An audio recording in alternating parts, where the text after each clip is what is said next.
Business Decision Making. This is the 8th edition, exercise 1815. Textbook authors are Paul Kimmel, Jerry Weingant, and Jill Mitchell. The question used in the presentation is copyright 2022 by John Wiley and Sons. All rights are reserved. This is for educational purposes only. The video may not be distributed or redistributed without the express permission of Wiley. This solution presentation is copyright 2022 by Bennett Tchaikovsky. All rights are reserved. The opinions contained are mine and not the authors of the textbook or Wiley. Okay, before we say thank you, let's go ahead and do our question. So, Naylor Company had $210,000 of net income in 2024 when the unit selling price was $140. Unit variable costs were $90 and the fixed costs were $570. Management expects the per unit data and total fixed costs remain the same in 2025. So President Naylor is under pressure from stockholders to increase net income by $62,400. Why there's that amount, I have no idea. Okay. So I'm right over here. Oh, for the next year. Okay. So right over here, we've got, we're going to have sales, right? We're going to have units, per unit, and total. Okay. Less variable costs is going to give us our contribution margin. Less fixed costs is going to give us our net income. Okay, our net income is 210,000 or half of 420, right? Very important number. Okay, so right over here, this is how many 420 jokes can I make? Not enough. Okay, so over here, fixed costs were 570,000. Okay, so what this means is that when I look at the formula, sales minus variable cost equals our contribution margin, minus this over here. So C minus D equals E.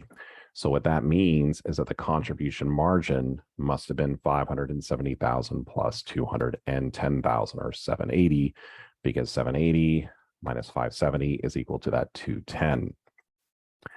Okay, so now it tells us over here the unit selling price was 140, unit variable costs were 90. Okay, so what does that mean? It means my contribution margin must have been 50. Okay, so what does that mean? What that means is that my units sold, if I take my total contribution margin, divide it by the units, I get 15,600. That must mean I sold 15,600 units, because when I go through over here and multiply these through, I'm going to get 2,184,000 minus 1,404 gives me 780, minus 570 gives me 210. Again, whatever, this is like The Matrix, right? The good one, the first movie, right? The first one with Keanu came out like late 90s, not Revolutions or that other junk. But right over here, it's a good Matrix. I think actually the Animatrix is good too. You can leave comments below.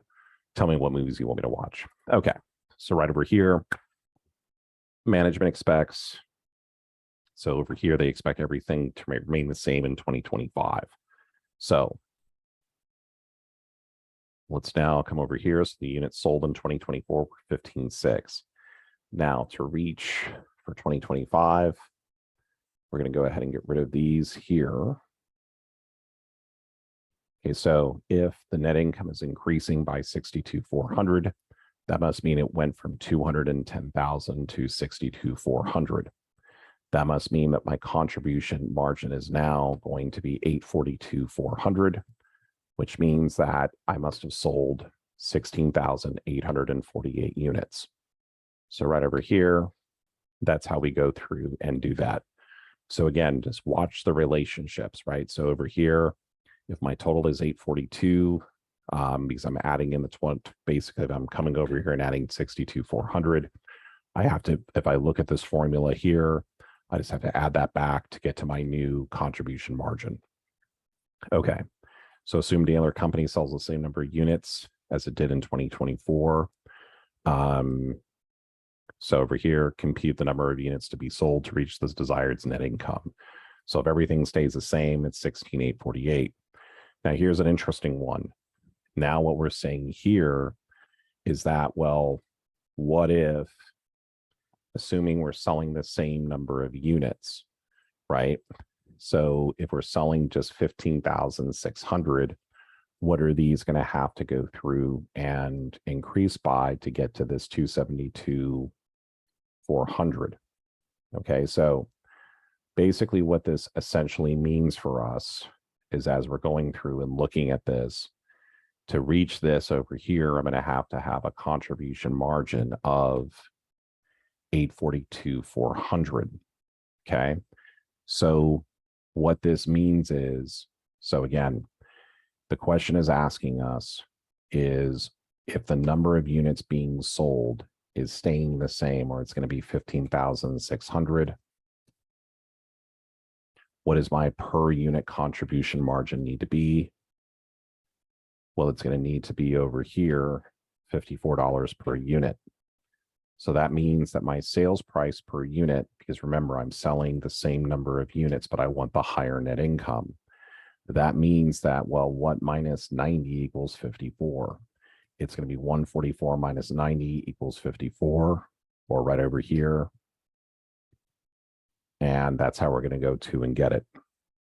So what would the selling price have to be in order to reach the stockholders' desired net income, assuming the unit variable costs and fixed costs remain at the same levels, right? So these aren't changing. So the thing that's the way we're going to get to that number is we're going to basically say, oh, if this is the new net income, this is existing fixed cost, this is the contribution margin we need. If the units are staying the same, now what I'm doing is, remember the relationship, the units times the price per unit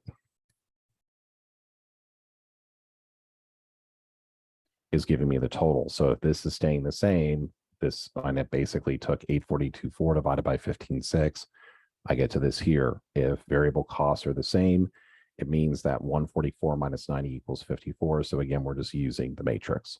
In any event, I want to thank Wiley very much for allowing me to use their questions. And if you have any other questions you want from financial, managerial, or intermediate accounting, or any other questions you might have, feel free to leave them in the comments. I look forward to seeing you on the next video. Have a great day.